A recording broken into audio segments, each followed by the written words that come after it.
If I may now move on to the second part of this briefing, which is on the result of an opinion survey, which we conducted between May and October last year.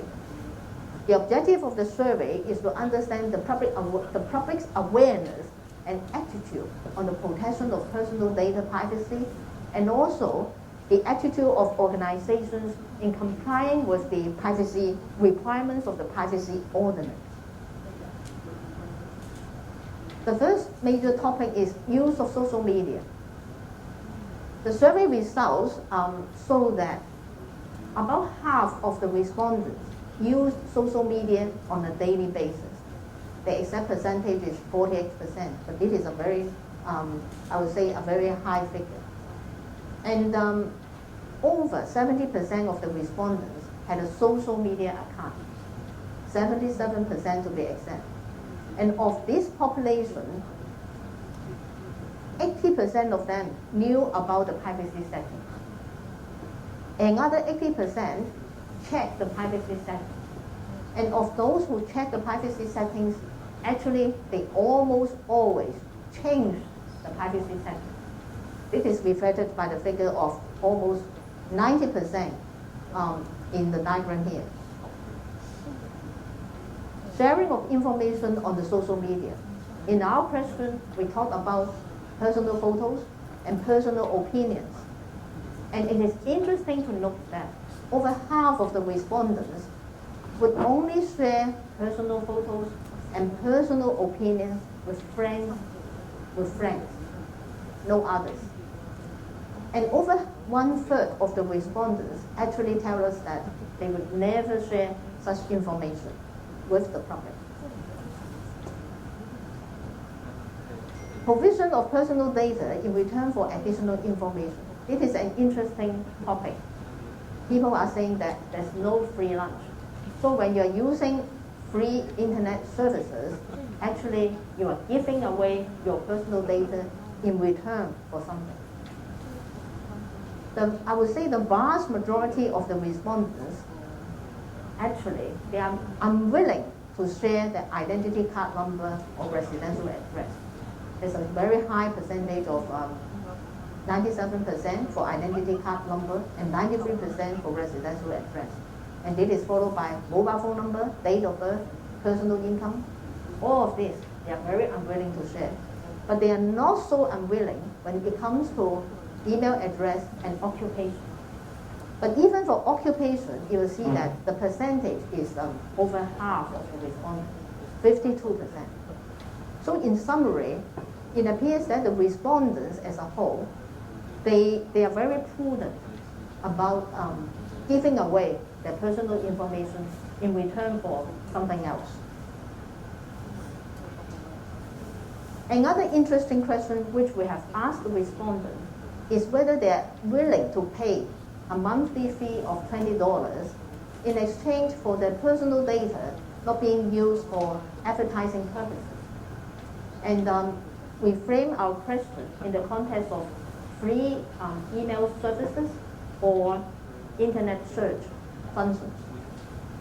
And the result is, I would say, very interesting. Over half of the respondents said that they were inclined not to pay the monthly fee. And 47% actually told us that they would certainly refuse to pay the monthly fee. And only about less than 1/3 said that they were inclined to pay the monthly fee, with only a mere 10% told us that they would certainly be willing to pay the monthly fee.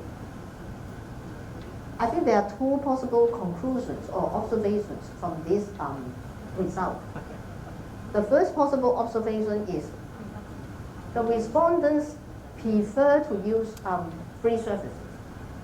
They like free services so much that they are prepared to give away some of their personal data in return for the free services.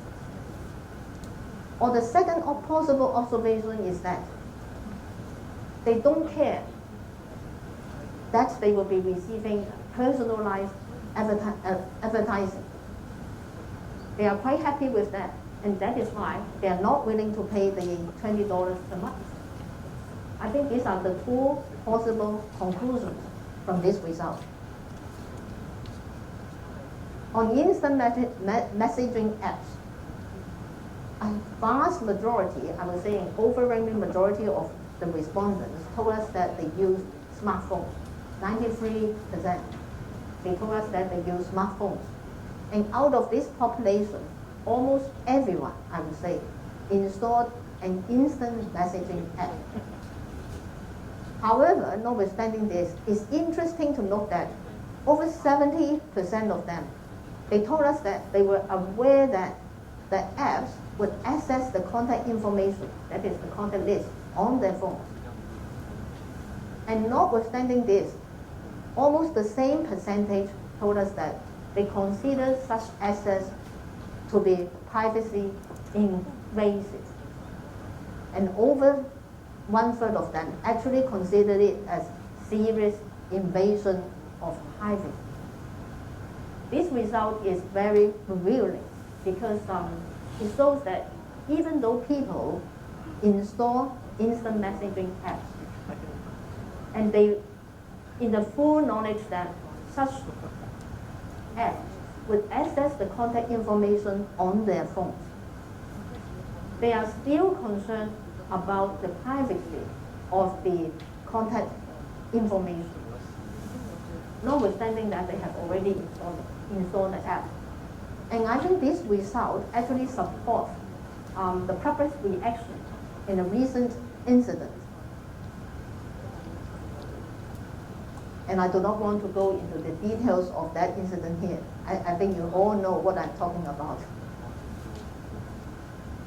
To conclude this part of the briefing, in the survey, we also asked organizations a number of questions.